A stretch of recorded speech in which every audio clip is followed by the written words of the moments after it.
Danas je bilo izjašnjenje o krivnji, vrlo kratko je trajala ova situacija, ja sam pokušao da objasnim sudu da je zasnovana, ja i moja odbrana, na lažnim, netačnim i izmišljenim konstrukcijama.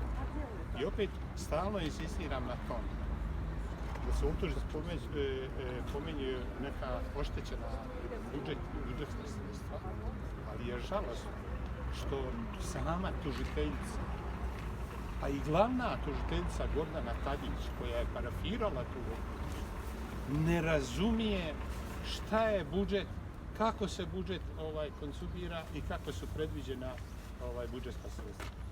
Budžet za 2017.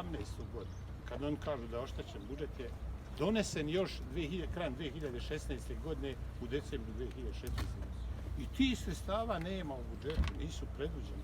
Nisu ni predviđena ni kao rashod u samom budžetu.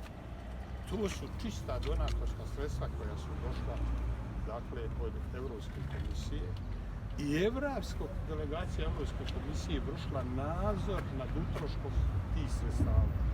I nakon završetka projekta, delegacija Evropske komisije angažovala nezavisnu revizorsku kuću iz Sarajeva, koja se, čini mi se, zove Revizor, koja je izvršila reviziju projekta i rekla da je sve ok. I ono su sve gluposti i nebuloze koje je tužiteljica Mijovićka navela.